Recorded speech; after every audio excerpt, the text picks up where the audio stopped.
Betapa hebatnya alam Melayu kita ni. Ini negara-negara miskin. Kita negara kaya.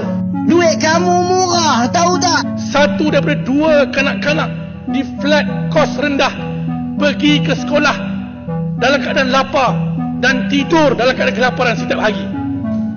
Ramai lagi rakyat Malaysia yang mati kelaparan.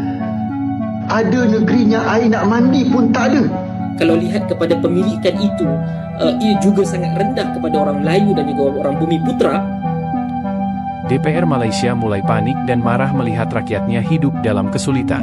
Di balik angka pertumbuhan ekonomi yang konon membaik, kenyataannya rakyat masih bergulat dengan kemiskinan dan kelaparan. Warga tetangga pun mulai buka suara, membongkar kenyataan pahit.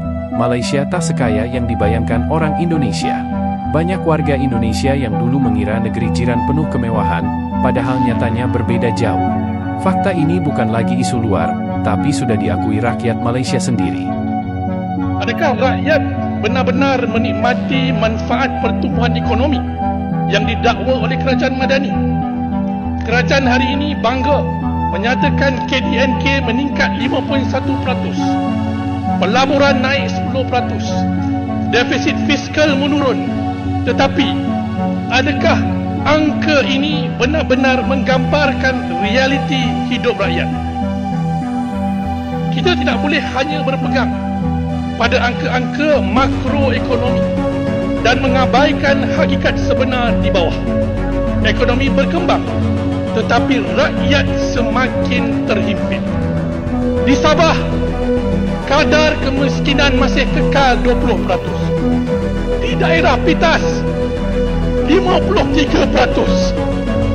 Kadar miskin Malaysia masih tahap zaman merdeka, 50%. Di luar bandar, 12%. Bukan saja di luar bandar, Puan Di-Pertua, malah di bandar, kajian UNICEF menunjukkan 41% isi rumah di flat kos rendah di ibu kota berada di bawah garis kemiskinan. Lebih mengejutkan, satu daripada dua kanak-kanak di flat kos rendah pergi ke sekolah dalam keadaan lapar dan tidur dalam keadaan kelaparan setiap hari. Dan anak-anak kita di Malaysia nak dibandingkan dengan kaum muda yang miskin, anak-anak kita lebih terbantut dari segi pertumbuhan. Ini serius, kerana kalau anak-anak kita tidak dapat nutrisi yang baik, bagaimana mereka menjadi tenaga kerja yang mampu berjumpang kepada negara? Gaji naik, kata Yang Amat Berhormat Tambun, tapi kos hidup lebih tinggi. Ramai lagi rakyat Malaysia yang mati kelaparan. Ini adalah satu kezaliman kepada rakyat. Jadi saya ingin pandang yang berhormat tentang isu yang sedang melanda rakyat hari ini. Ya Allah, Kau tolong dan Kau bantulah negara kami ini. Kalau inilah kisah yang dibangkitkan oleh Yang Berhormat Dato' Panjang,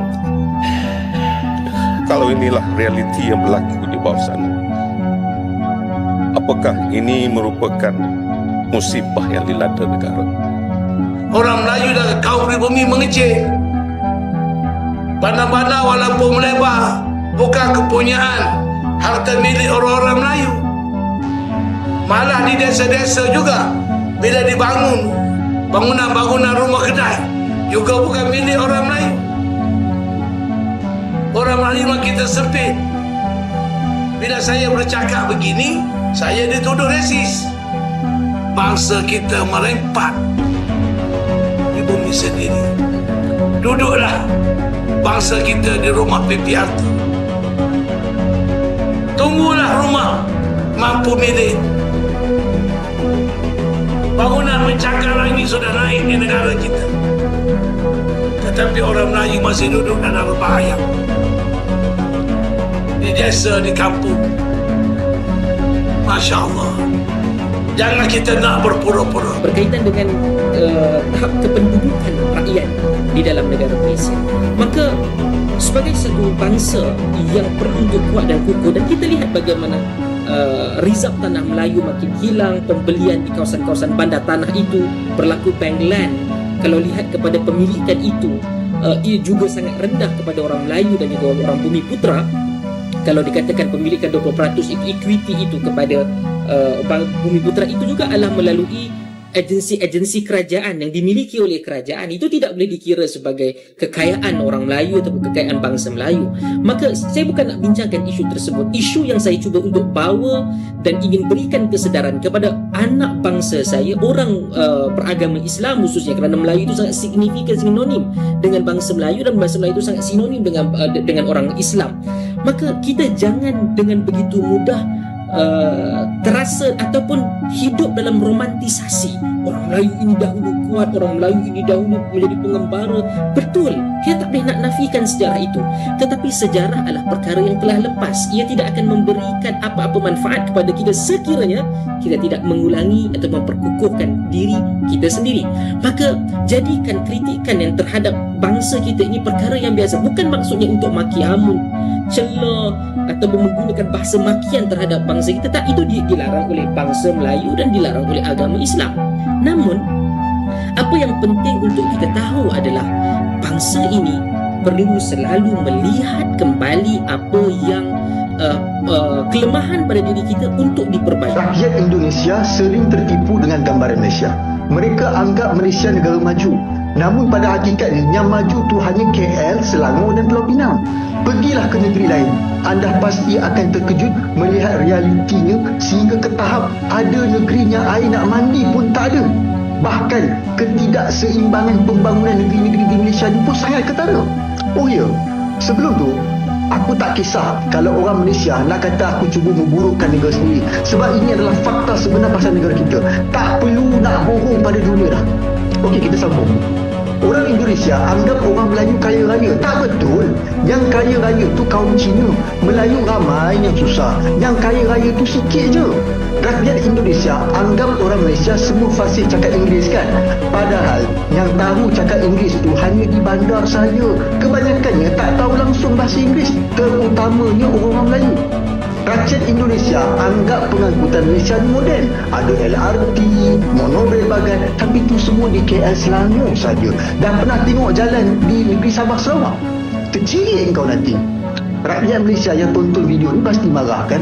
Tapi marah macam mana pun, jauh di lubuk hati anda akur ke semua poin yang saya kemukakan ini kan. Daripada kita tipu dunia luar, lebih baik kita tonjolkan wajah sebenar negara kita supaya orang politik, tak kira kerajaan atau pembangkang, akan buat kerja lebih keras untuk membaiki negara ini. Mereka perlu dijentik supaya bekerja lebih keras. Setuju? Saya tanya saja, sejak 65 tahun kita merdeka, raja-raja kita Melayu, Perdana Menteri Melayu, perlembagaan jaga Melayu, hak Bumi Putra pun untuk Melayu, majoriti menteri kabinet Melayu, Singapura ditendang keluar demi Melayu, majoriti penduduk orang Melayu, majoriti penduduk orang Islam, tetapi Melayu yang paling miskin, Melayu paling terkebelakang, Melayu paling mundur. Kenapa? Adakah orang Melayu memang tak boleh memerintah? Adakah orang Melayu terlalu lemah sehingga kan Bumi Putra pun tak mampu ubah nasib mereka? Oh, atau salah kaum minoriti, salah kaum Cina? Boleh bagi pencerahan tak? Sebab saya tak faham kenapa kita paling miskin.